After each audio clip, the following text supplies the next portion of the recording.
สบายดีทุกท่านยินดีต้อนรับเข้าสู่การฝึกอบรมเกี่ยวกับการเรียนการสอนคณิตศาสตร์สำหรับการพัฒนาวิชาชีพครูแบบต่อเนื่องหรือเรียกว่า CPD มื้อนี้พวกเราจะมาแบ่งปันแนวความคิดร่วมกันเกี่ยวกับเลขส่วน 3 การคูณและการหารสำหรับขั้นป .5 บทเรียนนี้เป็นส่วนหนึ่งของหมวดเนื้อในจำนวนทศนิยมและเลขส่วนซึ่งนอนอยู่ในภาคจำนวนและการคำนวณนี่แม่นการแนะนำโดยทั่วไปเกี่ยวกับเครื่องมือ CPD ถึงแม้ว่าอุปกรณ์ดังกล่าวจะใช้นำเสนอแนวความคิดและกิจกรรมใหม่ๆที่เกี่ยวข้องกับรูปแบบเรียนคณิตศาสตร์ก็ตามแต่ก็ต้องคิดว่าแนวความคิดใหม่เหล่านี้จะสามารถนำไปปฏิบัติกับนักเรียนที่อยู่ต่อหน้าของท่านได้ไหนจงคิดเสมอว่านักเรียนและสภาพแวดล้อมของการเรียนรู้แม้นแตกต่างกันไปในแต่ละโรงเรียนเพราะฉะนั้นวิธีนำใช้แนวความคิดใหม่นี้อาจจะแตกต่างกันไปจงเลือกวิธีและการตัดสินใจที่เหมาะสมที่สุดสำหรับนักเรียนของท่านสัญลักษณ์รูป 3J ที่หมายสีจุดจะใช้เบื้องถึงของแต่ละหน้ามีความหมายดังต่อไปนี้ในหน้าที่มีรูป 3J สีแดงเน้นใส่การพัฒนาความรู้เกี่ยวกับ 1. เนื้อในที่จะสอนและ 2. การเรียนและการสอนโดยทั่วไปในหน้าที่มีรูป 3J สีฟ้าแม่นการนำเสนอตัวอย่างการฝึกปฏิบัติเพื่อสอนหัวข้อเฉพาะใดหนึ่ง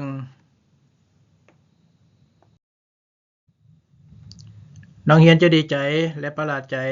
ในเวลาที่เขาเจ้าเข้าใจบางสิ่งบางอย่างหรือสามารถเฮ็ดบางสิ่งบางอย่างที่เขาเจ้าบ่สามารถเฮ็ดได้มาก่อนความรู้สึกในทางบวกแบบนี้จะส่งเสริมให้นักเรียนมีความสนใจในหัวข้อที่พวกเขากำลังจะเรียนและจะนำไปสู่ความอยากรู้อยากเรียนเพิ่มขึ้นพวกเราให้คุณค่าหรือความสำคัญเกี่ยวกับความม่วนซื่นของการเรียนต่อนักเรียนของพวกเราอีกอย่างหนึ่งในฐานะที่เป็นครูสอนพวกเขาจะมีความสุขเมื่อเห็นนักเรียนเข้าใจบทเรียนหรือสามารถเฮ็ดบางสิ่งบางอย่างได้บางครั้งพวกเขาก็ยังประหลาดใจกับความคิดที่นักเรียนของพวกเขาเว้าออกมาเมื่อเป็นเช่นนั้นครูพวกเขาก็จะมีความสุขในการสอนและอยากสอนให้ดีขึ้นเรื่อยๆพวกเขาต้องรักษาความม่วนซื่นในการสอนนี้ไว้สิ่งที่แสดงออกร่วมกันระหว่างความม่วนซื่นในการเรียนของนักเรียนและความสุขในการสอนของครูคาดว่าจะเป็นการปรับปรุงประสิทธิภาพทางด้านความรู้ของนักเรียนและทักษะการสอนของครูให้ดีขึ้น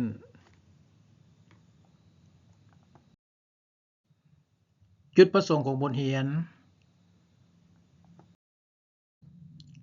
หลังจากเรียนรู้ในของบทเรียนนี้แล้วครูพวกเขาจะสามารถ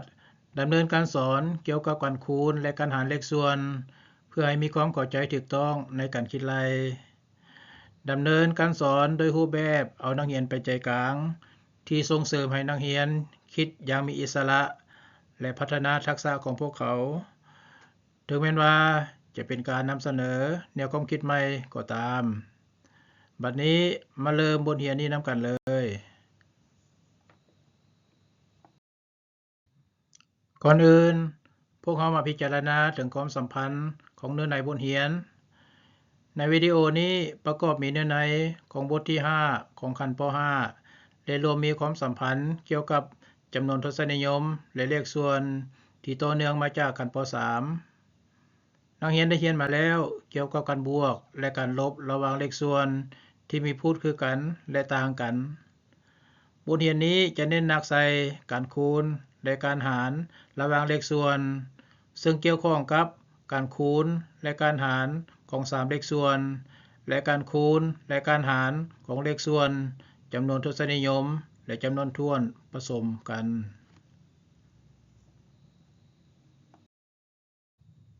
อยู่บทนี้ได้วางแผนการสอนออกเป็น12ชั่วโมงนี้หมายความว่าจะมีบทสอน45นาที12บทดังนั้นถ้าท่านสอนเป็นบทเรียน90นาทีท่านจะต้องได้สอนรวมเอาเนื้อในบทเรียนของ2ชั่วโมงเนื้อในที่สำคัญของบทเรียนนี้รวมมีดังต่อไปนี้การคูณเลขส่วน การหารเลขส่วนจำนวนเทื่อที่แสดงเป็นเลขส่วนเอาใจใส่ว่าจำนวนเทื่อของเลขส่วนบ่ได้รวมมีอยู่ในวิดีโอนี้แต่จะมีอยู่ในวิดีโอต่อไป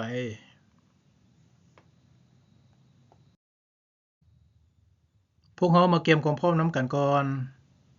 มีเพียงแต่2ปัญหาหลักของบทเรียนในครั้งนี้เพื่อเน้นหนักใส่ความไวและความถูกต้องในการคิดไล่ของแต่ละคนพวกเราจะบ่กำหนดเวลาอยู่ในวิดีโอคือดังวิดีโอที่เฮ็ดมาก่อนหน้านี้หยุดวิดีโอไว้ชั่วคราวและประเมินตนเองว่าท่านสามารถตอบแล้วภายในจักวินาทีหรือนาทีบัดนี้มาเบิ่งบทฝึกหัดที่1มีการคิดไล่เลขส่วน3ข้อบัดนี้หยุดวิดีโอไว้ชั่วคราวและคิดไล่ใส่ปุ่มเขียนในขณะที่กำหนดเวลาในการแก้บทฝึกหัดเมื่อเฮ็ดแล้วสืบต่อเบิ่งวิดีโอเพื่อกดเบิ่งคำตอบมากดเบิ่งคำตอบนำกัน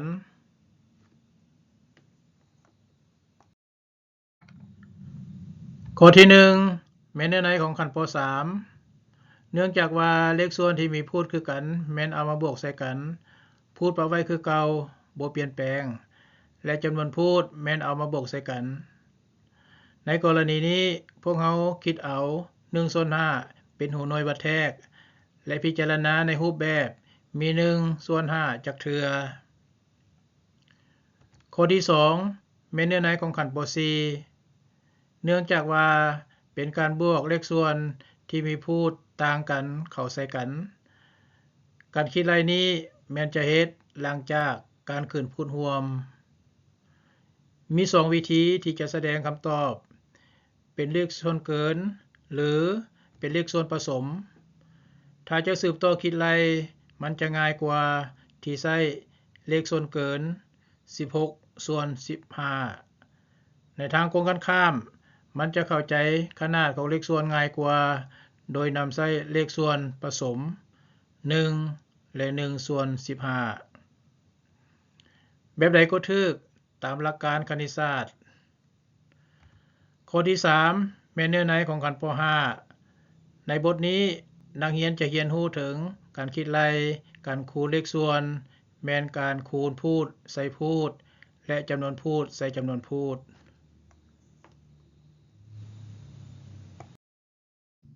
บัดนี้มาเบิ่งบทฝึกหัดที่2นำกันจงคิดไล่เลขต่อไปนี้บัดนี้หยุดวิดีโอไว้ชั่วคราวและคิดไล่ใส่ปุ่มเขียนในขณะที่กำหนดเวลาในการแก้บทฝึกหัดเมื่อเฮ็ดแล้วสืบต่อเบิ่งวิดีโอเพื่อกดเบิ่งคำตอบมากดเบิ่งคำตอบนำกันคำตอบแม่น 1/12 ในตอนนี้พวกเรามีแต่กดเบิ่งคำตอบเท่านั้นและจะกดเบิ่งวิธีคิดไล่ตามภายหลังท่านได้เฮ็ดการคิดไล่ได้ไวและถูกต้องปานใดการคิดไล่ต้องได้เฮ็ดให้ไวและถูกต้องแม่นยำเช่นเดียวกันกับนักเรียนดังนั้นพวกเราควรกระตุ้นนักเรียนโดยเฮ็ดให้พวกเขาแข่งขันกับเวลาบ่นี่บ่ถือว่าเป็นแนวความคิดที่ดี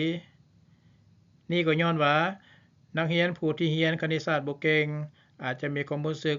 น้อยใจหรือด้อยค่าตนเองถ้าเทียบกับคนอื่นแทนที่จะเปรียบเทียบตนเองใส่ผู้อื่นแต่สิ่งสำคัญแม่นควรเปรียบเทียบตนเองใส่สิ่งที่ตนเองเป็นก่อนหน้านี้โดยการฝึกหัดแก้ปัญหาข้อเก่านั้นหลายๆครั้งสะท้อนให้เห็นความก้าวหน้าของตนเองและประเมินคืนวิธีการเรียนของตนเองนักเรียนจะได้รับการส่งเสริมให้มีการปรับปรุงทักษะทางด้านวิชาการของพวกเขาให้ดีขึ้น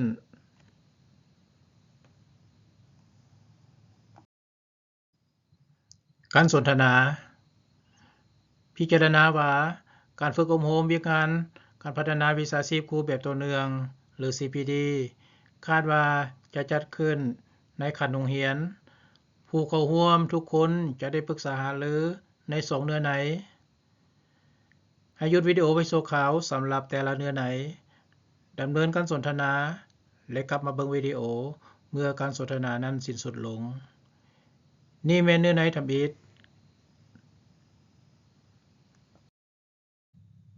เนื้อในที่1ท่านจะตอบนักเรียนแนวใดถ้าพวกเขาถามคือดังต่อไปนี้ 1. เวลาบวกเลขส่วนที่มีพูดคือกันมีแต่บวกจำนวนพูดใส่กันเท่านั้นย้อนหยังแบบนี้จึงเป็นวิธีคิดไล่ที่ถูกต้อง 2. เวลาคูณเลขส่วนเฮาคูณจำนวนพูดใส่จำนวนพูดและคูณพูดใส่พูดย้อนหยังแบบนี้จึงเป็นวิธีคิดไล่ที่ถูกต้องบัดนี้ให้หยุดวิดีโอไว้ชั่วคราวและเริ่มสนทนากัน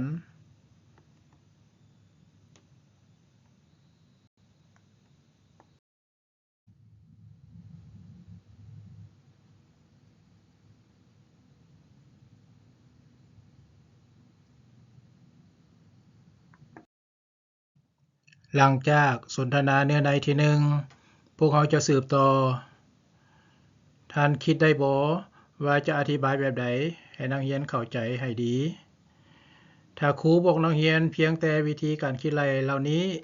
พวกเขาจะบ่สามารถคาดหวังให้นักเรียนได้พัฒนาทักษะการคิดแบบคณิตศาสตร์ของพวกเขาสิ่งสำคัญสำหรับนักเรียนที่จะเข้าใจก็คือว่าย้อนหยังวิธีการของมันแม่นถูกต้องตามเหตุผล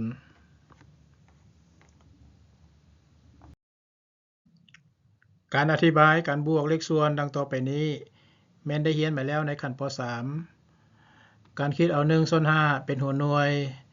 การคิดไล่แม่น2บวก1ซึ่งแม่น3ส่วน5เป็นสิ่งที่นักเรียนต้องการที่จะสามารถอธิบายเรื่องนี้ได้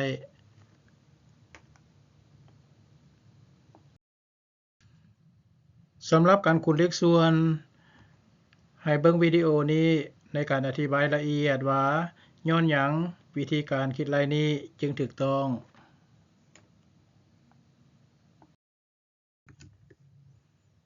บัดนี้แม่นการสนทนาเนื้อในที่2แบบใดเป็นวิธีคิดไล่ที่ไวและง่ายกว่ากันนี่แม่น3วิธีของการคิดไล่ทั้งหมดแม่นถูกต้องตามหลักการคณิตศาสตร์แบบใดเป็นวิธีคิดไล่ที่ไวกว่าและถูกต้องแม่นยำกว่าหยุดวิดีโอไว้ชั่วคราวและเริ่มการสนทนา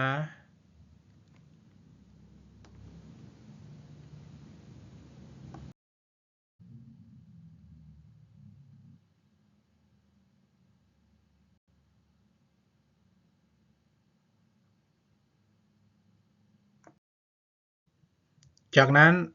มาคิดนำกันเบิงมาเริ่มนำกันด้วยวิธี A นี่แม่นวิธีที่เริ่มด้วยการคูณก่อนและจากนั้นแม่นการคัดย้อนเลขส่วนในตอนท้ายในวิธีการนี้สามารถได้คำตอบทันทีที่ซอกได้อุปคูณรวมหลายสุดคือ6อย่างใดก็ตามถ้าบ่สามารถซอกได้จะต้องได้คัดย้อนเลขส่วนหลายเทื่อโดยนำใช้อุปคูณรวมที่มีจำนวนน้อยกว่า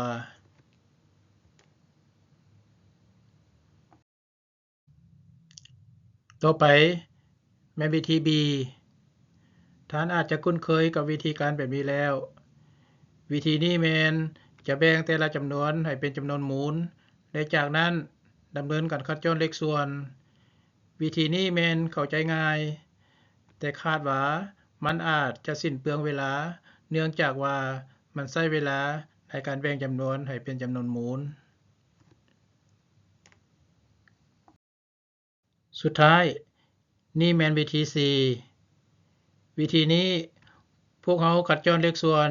ในระหว่างการคิดไล่วิธีนี้ช่วยให้การคูณและการคัดย้อนเลขส่วนเป็นจำนวนที่น้อยกว่าได้คุณลักษณะพิเศษของการคิดไล่ทั้ง3วิธีนี้จะเป็นที่ชัดเจนกว่าในเวลาที่เป็นจำนวนที่หลายกว่าอีกตัวอย่างหนึ่งแม้นบทฝึกหัดข้อที่2ของการเตรียมความพร้อมที่เว้ามาก่อนหน้านี้แล้วท่านใช้เวลาหลายปานใด ในการคิดไล่เลขข้อนี้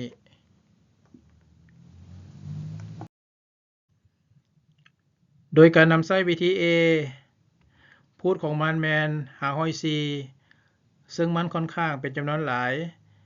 และมันก็บ่ชัดเจนทันทีว่าอุปคูณร่วมน้อยสุดแม่นหยังเพราะฉะนั้นพวกเราต้องได้คัดจรหลายเทื่อโดยอุปคูณขนาดน้อยวิธี B เฮ็ดให้ได้หลายจำนวนมูลโดยเฉพาะแมนพูด36มีจำนวนมูล4โตวดังนั้นได้เขียนจำนวนใส่หลายเทื่อสุดท้ายจำนวนมูลที่ถูกแยกออกจะต้องได้เอา2คูณ3คูณ2เข้ากันอีกเทื่อหนึ่งโดยวิธี C ทั้งการคัดจรเลขส่วนและการคูณสามารถคิดไล่ได้โดยจำนวนขนาดน้อยย้อนเป็นจำนวนขนาดน้อยสามารถเป็นไปได้ในการคิดไล่ในใจอีกเทื่อหนึ่งทั้ง3วิธีแม่นถูกต้องตามหลักการคณิตศาสตร์แต่ว่าโดยเหตุผลต่างๆนี้ปื้มแบบเรียนของพวกเราแนะนำนักเรียนให้ใช้วิธี C ในการคิดไล่คุณลักษณะของการคูณและการหารที่ต้องการเพื่อเรียนรู้อยู่ที่นี้คุณลักษณะของการคูณและการหารที่นักเรียนได้เรียนผ่านมาแล้วแม้นถูกนำใช้เพื่อซอกหาวิธีการคิดไล่บทเรียนในส่วนนี้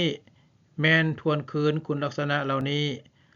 ซึ่งเป็นเงื่อนไขเบื้องต้นสำหรับการเรียนรู้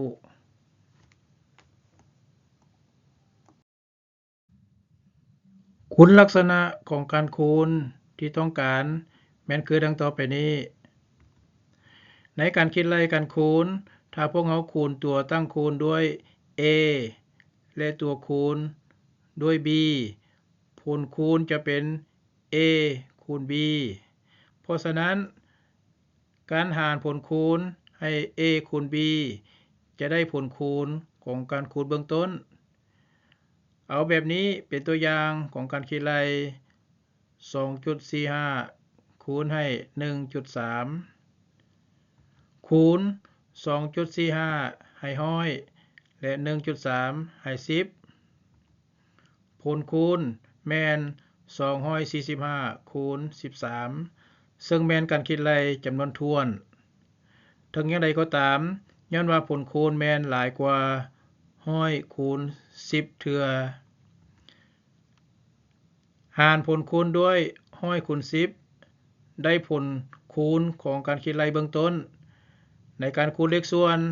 นำใช้คุณลักษณะนี้เข้าในการคิดไล่วิธีนี้จะได้อธิบายละเอียดอยู่ในวิดีโอนี้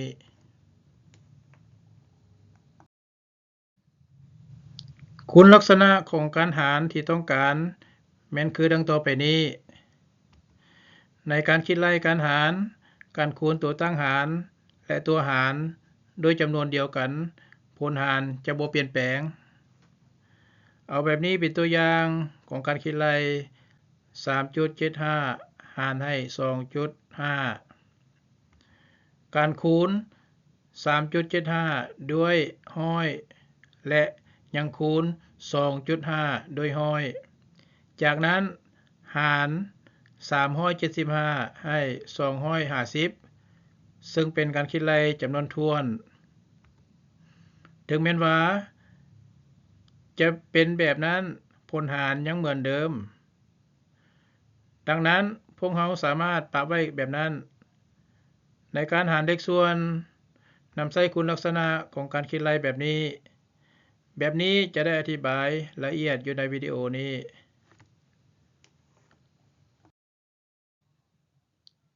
การคูณเลขส่วน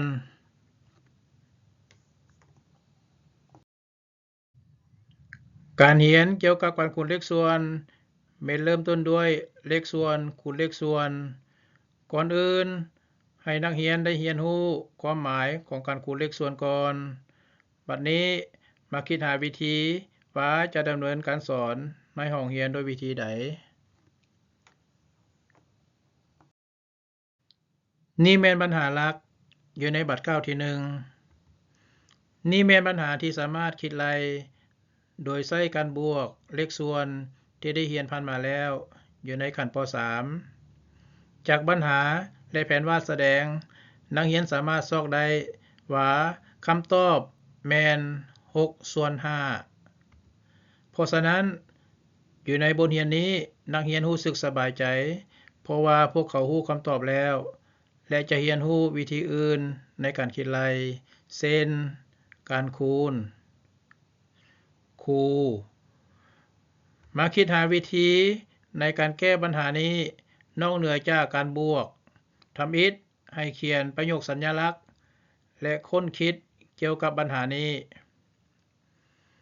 จากนั้นนักเรียนไปต่อบัตร9ที่2คาดว่านักเรียนจะเขียนประโยคสัญลักษณ์แสดงด้วยการคูณเพราะว่ามี2/5 3เทื่อจากนั้นโดยบ่ต้องเบิ่งปึ้มแบบเรียนให้นักเรียนคิดหาวิธีคิดไล่โดยนำใช้แผนวาดแสดงหรือประโยคสัญลักษณ์อยู่ในครึ่งเวลาที่1ของบัตร9ที่3โดยการอำนวยความสะดวกของครูนักเรียนนำเสนอแนวความคิดของพวกเขาเพื่อให้เข้าใจลึกซึ้งอยู่ในครึ่งเวลาที่2ของบัตร9ที่3ครูสรุปแนวความคิดเหล่านี้จากนั้นนักเรียนคิดไล่บทฝึกหัดอยู่ในบัตร9ที่4และสรุปบทเรียนอยู่ในบัตร9ที่5นอกจากนั้นครูจะสอนนักเรียนเกี่ยวกับวิธีเขียนปัญหาคิดไล่ในเมื่อมีการคิดไล่ที่ยาวในเวลาสืบต่อการคิดไล่ด้วยการใส่เครื่องหมายเท่ากับมันจะสังเกตเห็นง่ายกว่าและหลีกเว้นการเฮ็ดผิดพลาดน้อยกว่าการเขียนไปตามทางนอนถ้าเครื่องหมายเท่ากับเรียงชื่อตามทางตั้งลงมาในบทต่อไปนักเรียนจะเรียนรู้ถึงการคิดไล่ด้วยการคัดจรเลขส่วนอยู่ในระหว่างการคิดไล่อยู่ในบัตร9ของการแก้ปัญหาเป็นบุคคลคาดว่านักเรียนจำนวนหลายจะคิดไล่สำเร็จโดยบ่ได้คัดจรเลขส่วนโดยอิงใส่ประสบการณ์ที่เรียนรู้ในบทเรียนผ่านมาแล้วถึงว่าเมื่อนักเรียนบางคนคัดจรเลขส่วนใหญ่แม่นเฮ็ดในตอนท้ายของการคิดไล่และมีนักเรียนจำนวนน้อยเท่านั้นที่คัดจรในระหว่างการคิดไล่ถ้าบ่มีนักเรียนคนใดคัดจรเลขส่วนอยู่ในระหว่างการคิดไล่ครูควรบอกให้พวกเขาคิดว่าเวลาใดเหมาะสมในการคัดจรอยู่ในครึ่งเวลาที่2ของบัตร9ที่3ในที่นี้นักเรียนรู้ว่าเนื่องจากการคัดจรเลขส่วนแม่นเฮ็ดให้ง่ายดายโดยการหารจำนวนพูดและพูดให้อุปคูณรวมมันบ่แม่นปัญหาที่จะเฮ็ดแบบนั้นอยู่ในระหว่างการคิดไล่และนักเรียนควรเข้าใจว่าการคัดจรเลขส่วนอยู่ในระหว่างการคิดไล่แม่นเฮ็ดให้การคิดไล่ง่ายกว่าโดยขนาดของจำนวนบ่เพิ่มขึ้นนอกจากนั้นในขบวนการคิดไล่ครูสอนวิธีคัดจรเลขส่วนด้วยการขีดค่าออกด้วยเส้นเสลียง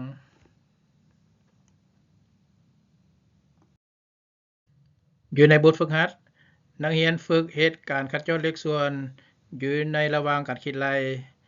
แนวความคิดหนึ่งก็แม่นให้นักเรียนเปรียบเทียบการคัดจรเลขส่วนในตอนท้ายของการคิดไล่เทียบกับในระหว่างการคิดไล่บ่เพียงแต่ฝึกหัดเฮ็ดเท่านั้นถ้าท่านให้นักเรียนเฮ็ดเวียกเป็นครูเพื่อเปรียบเทียบความไวและความง่ายของการคิดไล่จะสามารถเฮ็ดให้นักเรียนสนใจในการเฮ็ดกิจกรรมนี้นักเรียนสำหรับข้อที่1คูณจำนวนพูดให้จำนวนพูดให้เป็น6ย้อนว่าพวกเขาคัดจรเลขส่วนโดยเน้นหนักใส่6และ9มันแม่น2/3นักเรียน ถ้าพวกเขาคัดจรเลขส่วนอยู่ระหว่างการคิดไล่พวกเขาจะเน้นหนักใส่3และ9ดังนั้นมันง่ายกว่าเพื่อได้2ส่วน3นักเรียนคูณจำนวนพูดให้จำนวนพูดเพื่อได้21นักเรียนบางคนเห็นว่ามีความยุ่งยากในการคัดจรเลขส่วนโดยการเน้นหนักใส่21และ6นักเรียนถ้าพวกเขาคัดจรเลขส่วนอยู่ระหว่างการคิดไล่พวกเขาจะเน้นหนักใส่3และ6และจะสังเกตเห็นได้ทันทีว่ามันจะเป็น1ส่วน2จากนั้นคูณ7ด้วย1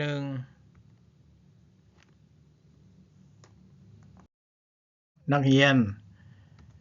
ข้อที่3แม่นการคัดจรเลขส่วน6ส่วน8ในทั้ง2กรณีนักเรียนแต่ว่าการคิดไล่แม่นน้อยกว่า1ขั้นตอนนักเรียนข้อที่4ต้องการการคัดจรเลขส่วน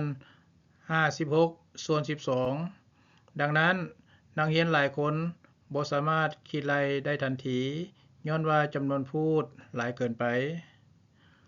พวกเขาจะเฮ็ดแนวใดในกรณีดังกล่าวนั้นนักเรียนในกรณีดังกล่าวนั้นให้หารเริ่มจากอุปกรณ์รวมน้อยสุดนักเรียนก่อนอื่นหารจำนวนพูดและพูดให้2เพื่อเฮ็ดเป็น28ส่วน6และย้อนว่ามันยังหารต่อไปได้อยู่หารให้2อีกแต่สุดท้ายจะเห็นว่ามันเป็น14ส่วน3นักเรียนอยู่ในระหว่างการคิดไล่จะเน้นหนักใส่8และ12และจะสังเกตเห็นว่ายังสามารถหารให้4ได้อยู่พวกเขาสามารถได้คำตอบทันที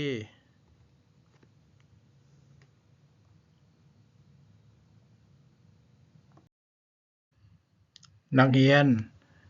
ข้อที่5ก็มีจำนวนพูดที่หลายคือกันเป็น54ดังนั้นในตอนท้ายของการคิดไล่พวกเขาต้องเน้นหนักใส่54และ8ในการคัดจรเลขส่วนอยู่ระหว่างการคิดไล่พวกเขาสามารถเน้นหนักใส่18และ8ชัดเจนว่ามันง่ายกว่านักเรียนสำหรับข้อที่6ท่านสามารถสังเกตเห็นว่าถ้าคัดจรเลขส่วนอยู่ระหว่างการคิดไล่บ่จำเป็นต้องกังวลเรื่องการคูณนักเรียนสำหรับข้อที่7และข้อที่8มันง่ายกว่าในการคัดจรอยู่ระหว่างการคิดไล่แทนที่จะคิดไล่จำนวนที่หลายและคัดจรมันอิงใส่ประสบการณ์ที่ผ่านมานักเรียนสามารถสรุปการเรียนรู้ของพวกเขาโดยเข้าใจว่าการคัดจรเลขส่วนในระหว่างการคิดไล่เฮ็ดให้การคิดไล่ง่ายขึ้นและช่วยให้ซอกหาคำตอบได้ไวขึ้นบัดนี้ได้เวลาที่จะสอนเกี่ยวกับเลขส่วนคูณเลขส่วนดังที่เว้าผ่านมาแล้วการสอนนักเรียนให้รู้เพียงแต่วิธีคิดไล่เลขส่วนคูณเลขส่วนโดยเว้าว่าควรเอาจำนวนพูดคูณจำนวนพูดและพูดคูณพูดจะบ่เป็นการพัฒนาทักษะการคิดทางคณิตศาสตร์ของนักเรียนมันเป็นเรื่องสำคัญสำหรับนักเรียนที่สามารถดำเนินการคิดไล่โดยอิงใส่ความเข้าใจที่ชัดเจนว่าย้อนหยังการคิดไล่โดยวิธีต่างๆที่กำลังเฮ็ดอยู่นี้แม่นถูกต้องแนวความคิดหลักก็คือเปลี่ยนการคูณเลขส่วนให้เป็นการคูณจำนวนถ้วนแนวความคิดที่นำใช้อยู่ที่นี้แม่นอิงใส่คุณลักษณะของการคูณดังที่ได้อธิบายมาก่อนหน้านี้แล้ว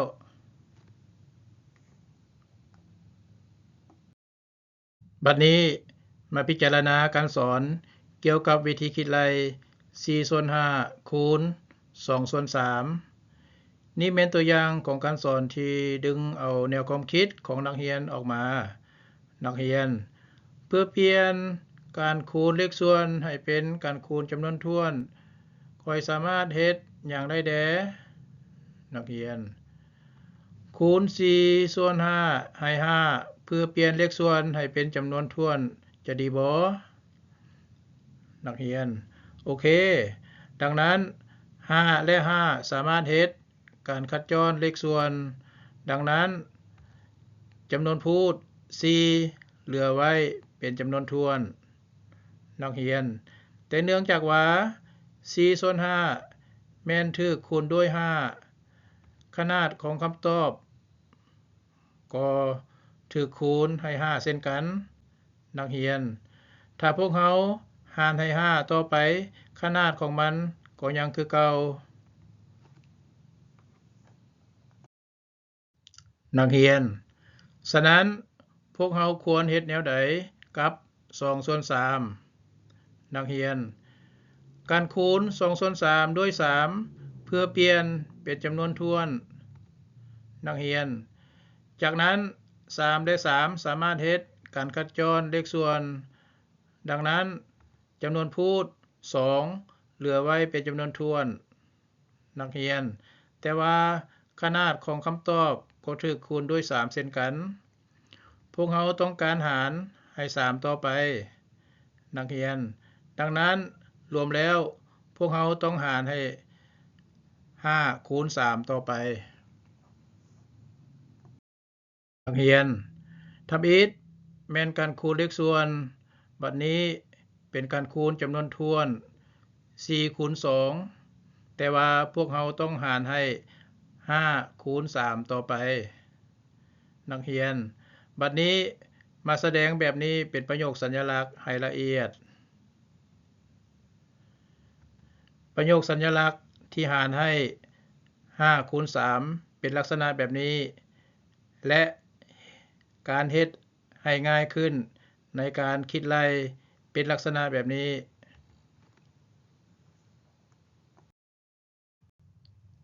จากนี้เป็นต้นไป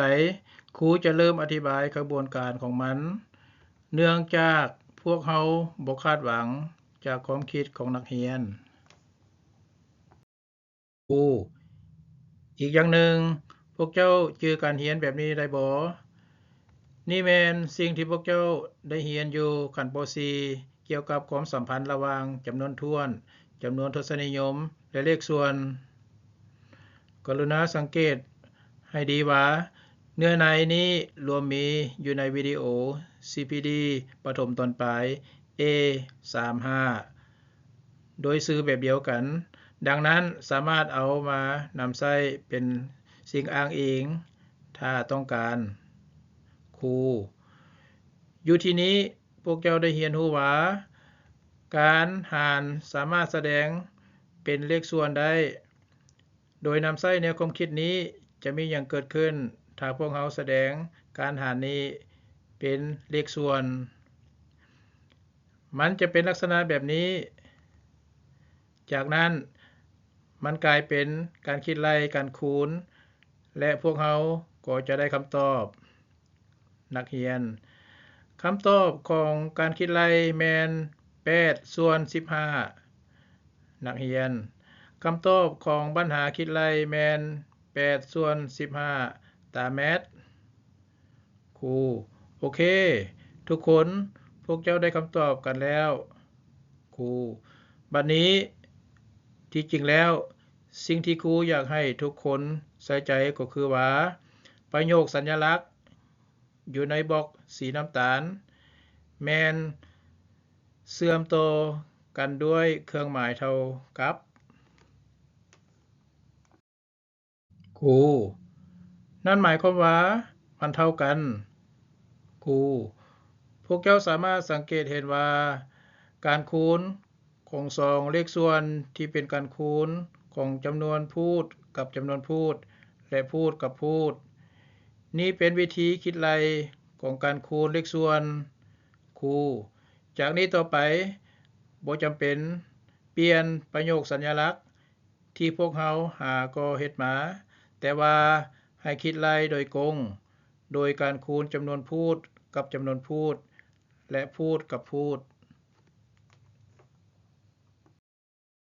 นักเรียน ฝึกหัดการคูณเลขส่วนโดยนำใช้วิธีที่พวกเขาหาก็ได้เรียนมาอีกเทื่อหนึ่งเตือนนักเรียนให้จื้อในการคัดจรเลขส่วนอยู่ระหว่างการคิดไล่หลังจากนี้นักเรียนจะได้เรียนรู้และฝึกหัดวิธีคิดไล่จำนวนถ้วนคูณเลขส่วนและการคูณของ3เลขส่วนนอกจากนี้นักเรียนยังได้รับรู้ถึงความสัมพันธ์ของการคัดจรเลขส่วนอยู่ระหว่างการคิดไล่เพื่อเฮ็ดให้การคิดไล่ไวขึ้นและถูกต้องยิ่งขึ้นในตอนท้ายของการเรียนการคูณเลขส่วนนักเรียนจะได้เรียนเกี่ยวกับจำนวนปีนนี่แม่นแนวความคิดที่สำคัญสำหรับการเรียนการหารเลขส่วนในขั้นต่อไปและนักเรียนจำเป็นต้องเข้าใจให้ดีการหารเลขส่วนบัดนี้สำหรับการคิดไล่เลขส่วนหารให้เลขส่วนวิธีคิดไล่เลขส่วนหารให้เลขส่วนแม่นคูณตัวตั้งหารให้จำนวนปีนของตัวหารถึงอย่างใดก็ตามมันบ่มีความหมายเพียงพอที่ให้นักเรียนจื้อและเฮ็ดการคิดไล่สิ่งสำคัญสำหรับนักเรียนที่สามารถดำเนินการคิดไล่ด้วยความเข้าใจถึงเหตุผลว่าย้อนหยังมันจึงเป็นแบบนั้นเพื่อส่งเสริมทักษะการคิดทางคณิตศาสตร์และเพิ่มความสนใจในวิชาเรียนในการเรียนนี้มันค่อนข้างยากสำหรับนักเรียนเพื่อซอกหาวิธีการคิดไล่นี้โดยการแก้ปัญหาเป็นบุคคลฉะนั้นดีแท้ครูควรนำพานักเรียนให้คิดโดยการถามคำถามน้อยๆจำนวนหนึ่ง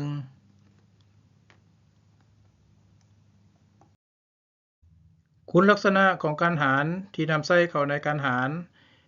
นั่นก็คือผลหารยังคงคือเก่าเมื่อจำนวนเดียวกันถูกคูณให้ตัวตั้งหารและตัวหารตามลำดับ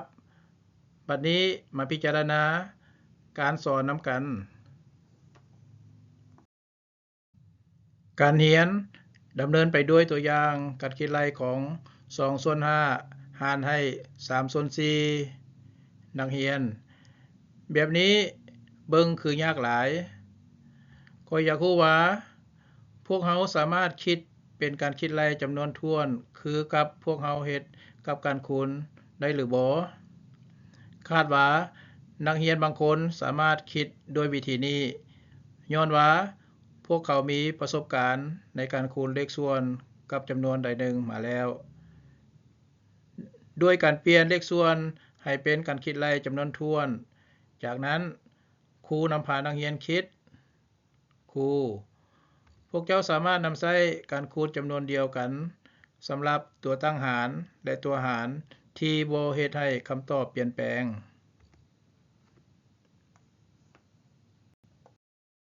นักเรียนพวกเราควรคูณให้จำนวนใดนักเรียน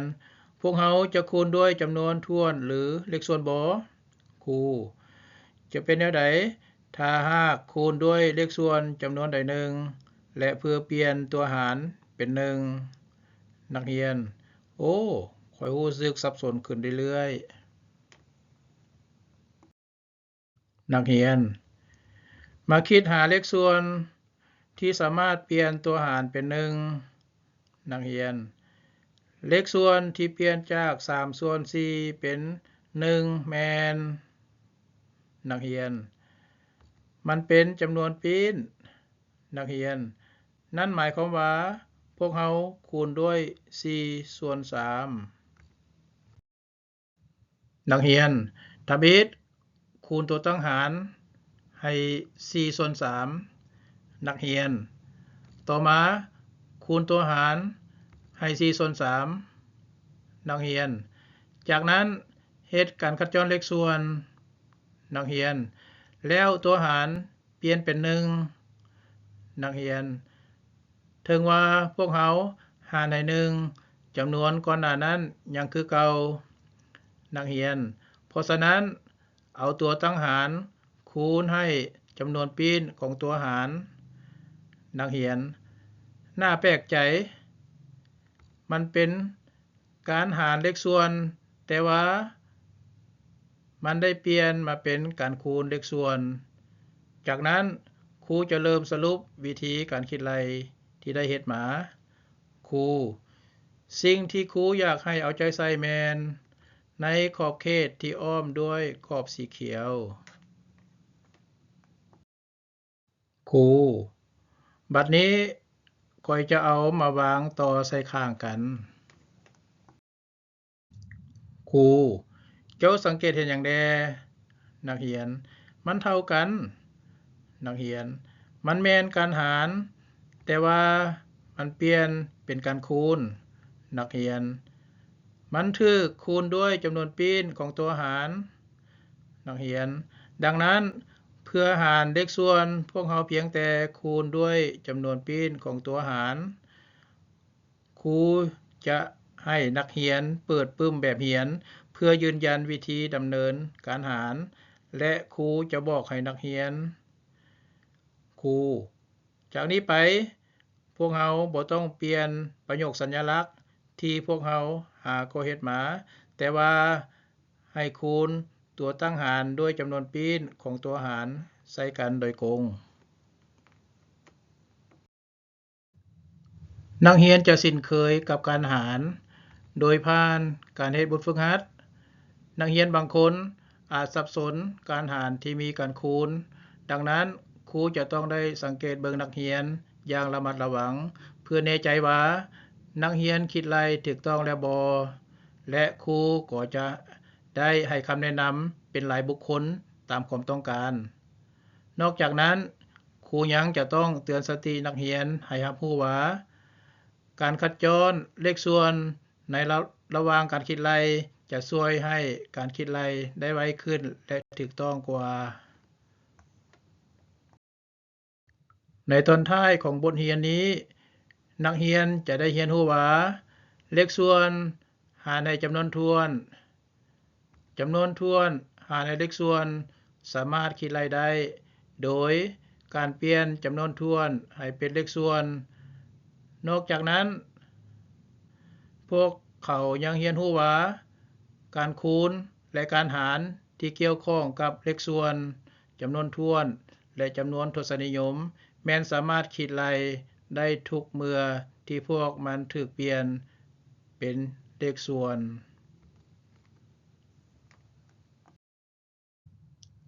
สรุปบทเรียนกดคืนเบิ่งว่าท่านสามารถบรรลุตามจุดประสงค์ของบทเรียนนี้ได้ดีปานใด